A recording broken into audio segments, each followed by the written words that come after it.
our next episode of Coffee with Carly. I am being joined by Deana Goldasich from Well Planned Web. Thanks for joining me, Deana. Thank you. This is great. So I came prepared, Carly. Yes, I'd love to see it.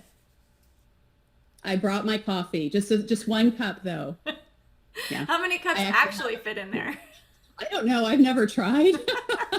It would obviously get cold. There's not a mug warmer that large. So Right. I have my regular one too. There you go. My content marketing world mug. So Nice, I like it. And today yes. I brought my Cape Cod mug because actually I'm Nice. supposed to be at Cape Cod. We go every year.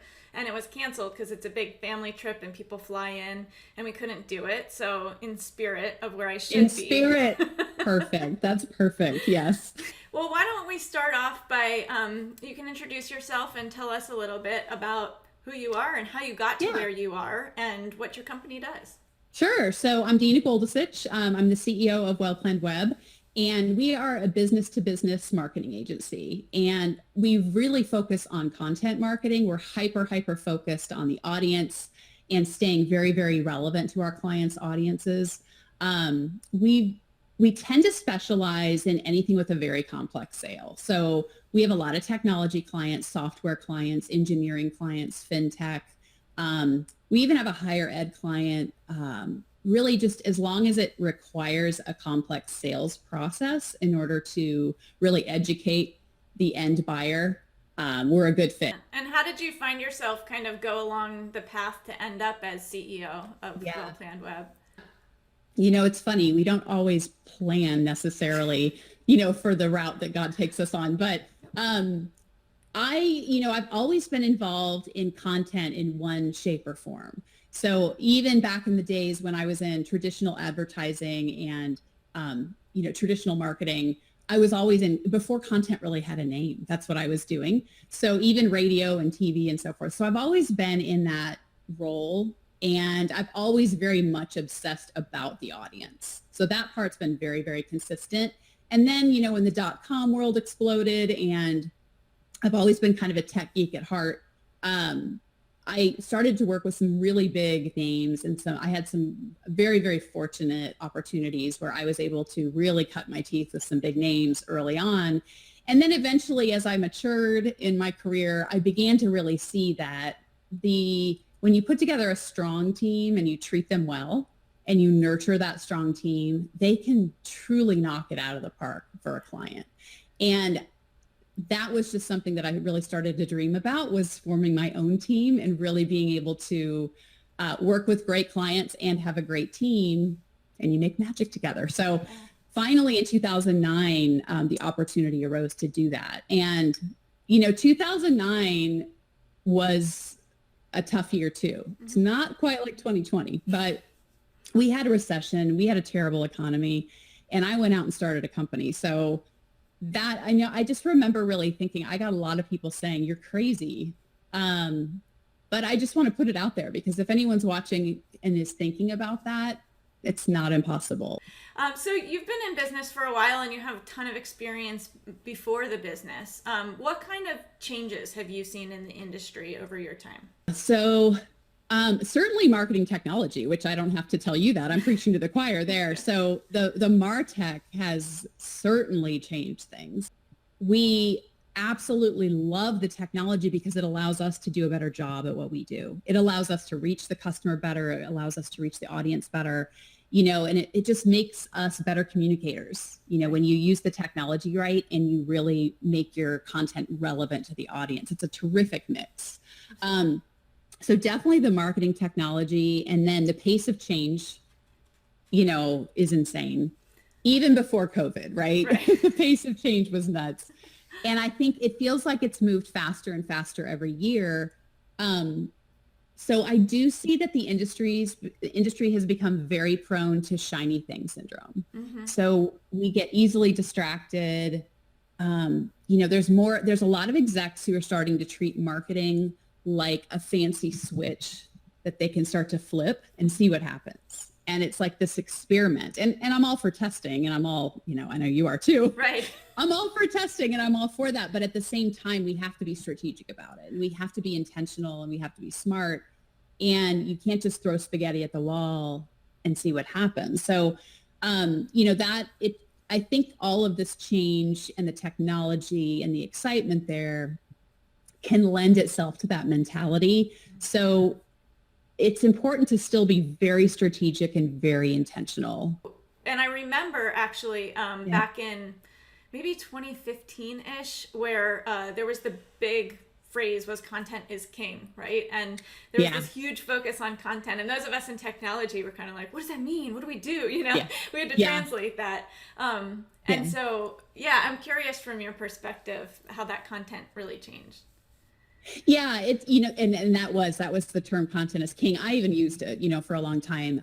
But relationships rule is kind of what I usually Okay. say. So, even though you can create all the content in the world, but if you don't lock eyes with who you're speaking to, good luck. You've got a lot of content. You can feel really good about that, right?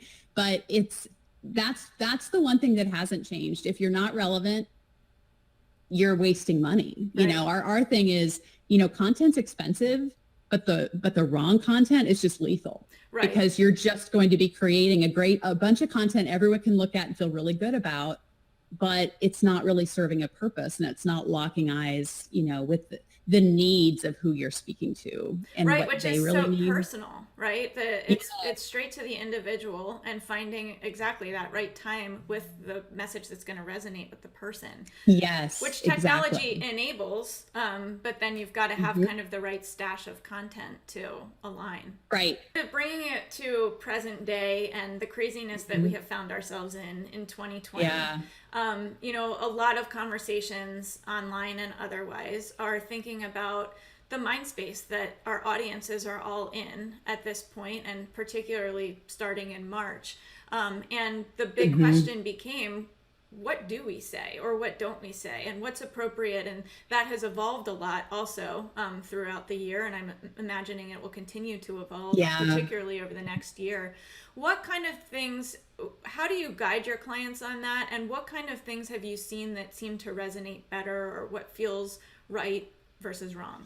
It was only 7 months ago, but it feels like a year. Yeah. Our big thing was, looking very, very closely at our plan and making sure that our clients weren't coming across as tone deaf. Right. So some of the content that was planned, that was ready to go out, or that we were even in the midst of planning, even some of our strategy that was in the works, we backed up quite a bit and took a look at, is this going to appear to be tone deaf, which would be pretty lethal, and people are just going to delete your content and just scan right over it if that's the case. So we started coming up with what we called marketing adaptation plans, and MAP, and it was in a workshop format, but then we were also just doing it with existing clients. Even in a matter of a small amount of time. It didn't take a long time to do. The whole point of it was how do we make you more nimble and more flexible? Right. So we pull out those audience profiles, which we go very, very deep on, and we'd look at how do we examine the emotional state of your buyer right now.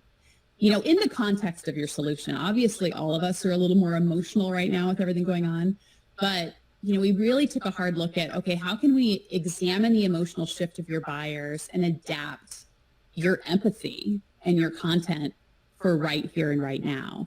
And like, for example, we have one client who's a document management software firm, and their buyer, who is kind of a technology guy, so he's in IT, for example, document management meant something very different a year ago than it means now, because now the entire staff is at home. Right. So he's got a very different emotional state. No matter what, even in business to business, there's emotion in buying. So he's got anxiety around that, around the whole working at home issues. He's regretful that he didn't think about it sooner. There's all kinds of different emotions that are at play right now that weren't 6 months ago. Right. So yeah, there's been a shift. And no matter what you sell, no matter who your buyer is, they have probably pivoted in some way emotionally. So adapting the content is critical. And the worst thing you can do is ignore it. And you come off as tone deaf. And, our thing right now is 90 days is the new long term. Wow. Yeah. And for me to say that is something, because I'm one of those who's like all about running the marathon, Right. big picture, think long term, think strategic. And you still need to be strategic, but right now it's all about being flexible. Part of the strategy is just being extremely nimble and quick. Right. Well, Deana, thank you so much for joining me. This has been great Thank conversation. you. I wish we could keep talking longer, but Yeah, I really it's fun. appreciate your time. Thank you, Carly. Excellent.